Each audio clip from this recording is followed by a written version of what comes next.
الحمدللہ والصلاة علی النبی۔ حاضرین و ناظرین، ہمارا جو من گھڑت اور غیر ثابت روایات کا ایک سلسلہ چل رہا تھا، اسی سلسلے کو برقرار رکھتے ہوئے آج میں آپ حضرات کے سامنے ایک ایسی روایت بیان کرنے لگا ہوں، ایک ایسی من گھڑت غیر ثابت روایت بیان کرنے لگا ہوں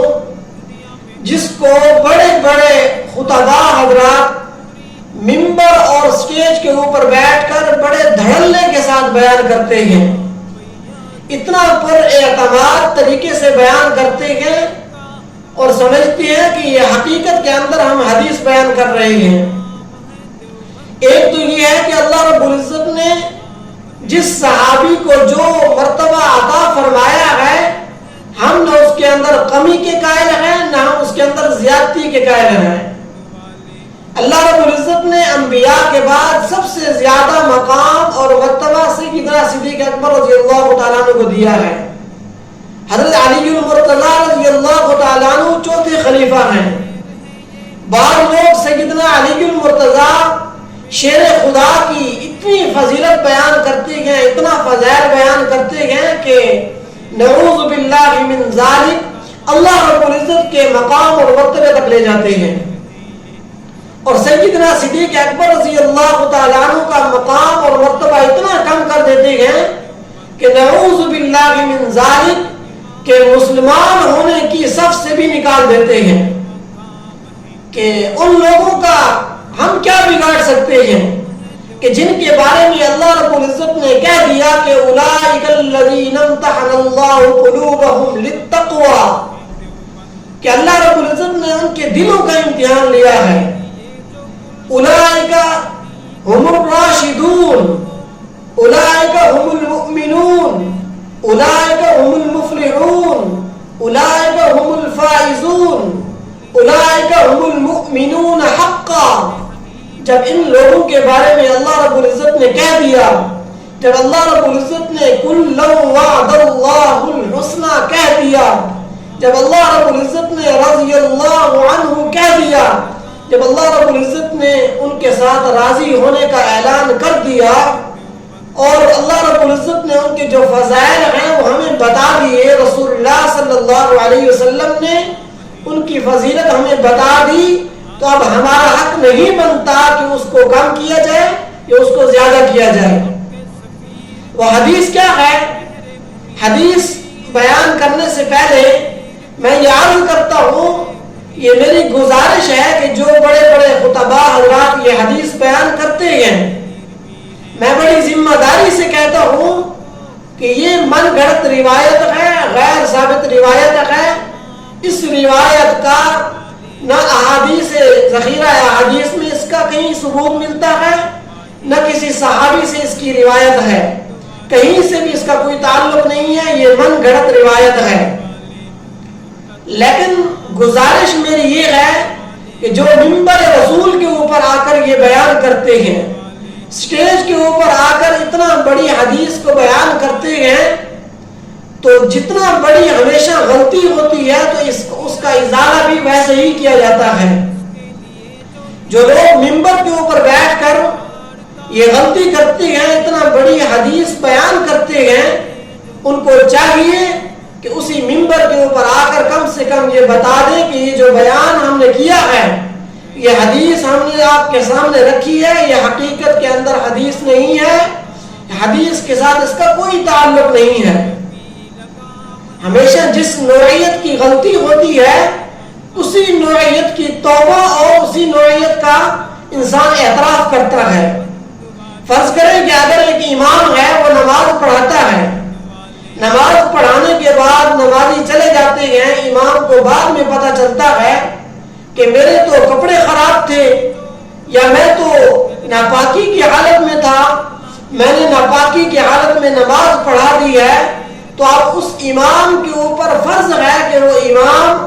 اپنے ان مقتدیوں کے سامنے اعلان کرے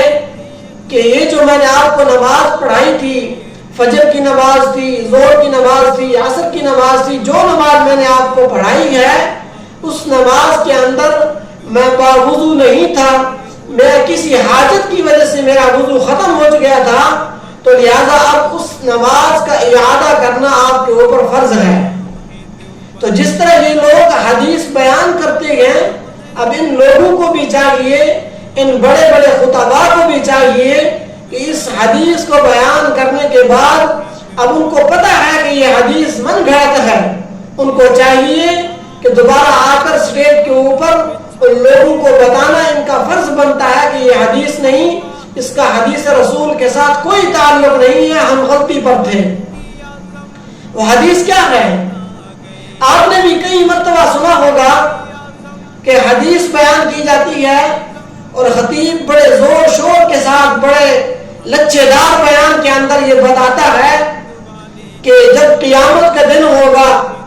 آپ صلی اللہ علیہ وسلم نے سجدہ کیا ہوا ہوگا، تو اللہ رب العزت آپ صلی اللہ علیہ وسلم سے فرمائیں گے کہ اے میرے نبی آپ سر اٹھائیے، آپ مانگے جو مانگنا چاہتے ہیں۔ اور پھر حساب کتاب کے لیے اللہ رب العزت فرمائیں گے کہ آپ کے پاس کیا ہے حساب کتاب کے لیے، تو اللہ رب العزت کے حبیب صلی اللہ علیہ وسلم حساب کتاب کے لیے صدیق اکبر رضی اللہ تعالیٰ عنہ کا ہاتھ پکڑ کر آگے کر دیں گے کہ یہ میرے پاس ہے، آپ اس کا حساب کتاب شروع کریں۔ یہ ہے اصل بات کہ صدیق اکبر رضی اللہ تعالیٰ عنہ کا پیش ہونا، کہ اللہ رب العزت بہت زیادہ غصے کے اندر ہوں گے جب اللہ رب العزت صدیق اکبر رضی اللہ تعالیٰ عنہ کو دیکھیں گے، تو اللہ رب العزت کا وہ غصہ، وہ جلال جمال کے اندر تبدیل ہو جائے گا، وہ غصہ ختم ہو جائے گا۔ اللہ رب العزت پیار اور محبت کے ساتھ فرمائیں گے کہ صدیق تو وہ ہے کہ جس کے قرض اسلام کے اوپر ہیں، تو آج صدیق کی وجہ سے میں حساب نہیں دے سکتا۔ تو اس طرح کی حدیث بیان کی جاتی ہے، اس کا حدیث رسول کے ساتھ کوئی تعلق نہیں ہے۔ اگر آپ سمجھتی ہیں کہ یہ حدیث ہے، اگر آپ سمجھتی ہیں کہ یہ روایت ثابت شدہ ہے، تو آپ ثابت کر کے دکھائیں۔ میرا دعویٰ یہ ہے کہ یہ حدیث نہیں ہے، حدیث رسول کے ساتھ اس کا کوئی تعلق نہیں ہے، نہ کسی صحابی سے اس کا تعلق ہے، نہ کسی صحابی سے ثابت ہے۔ تو ان بھائیوں کو چاہیے، ان خطباء حضرات کو چاہیے کہ بیان کرنے سے پہلے، حدیث بیان کرنے سے پہلے تھوڑی اس کی تحقیق کر لینی چاہیے کہ آیا کہ اس حدیث کا تعلق حدیث رسول کے ساتھ ہے یا نہیں ہے۔ کہیں ایسا تو نہیں ہے کہ من کذب علی متعمدا فلیتبوأ مقعدہ من النار کا ہم خود مصداق کو نہیں بن رہے۔ اللہ رب العزت سے دعا ہے کہ اللہ رب العزت ہم سب کو تحقیق کے ساتھ اور اس کے اوپر عمل کرنے کی، رسول اللہ صلی اللہ علیہ وسلم کے ان علوم کو اور آپ صلی اللہ علیہ وسلم کی بتائی ہوئی شریعت کو، ان کو آگے امت تک پہنچانے کی اور ان کے اوپر عمل کر کے آگے امت تک پہنچانے کی توفیق عطا فرمائے۔ اللہ رب العزت ہم سب کو اس کے اوپر عمل کرنے کی توفیق عطا فرمائے۔ اللہ رب العزت صحابہ اکرام رضوان اللہ علیہ اجمعین کے نقش قدم پر چلنے کی توفیق عطا فرمائے۔ وآخر دعوانا ان الحمد للہ رب العالمین۔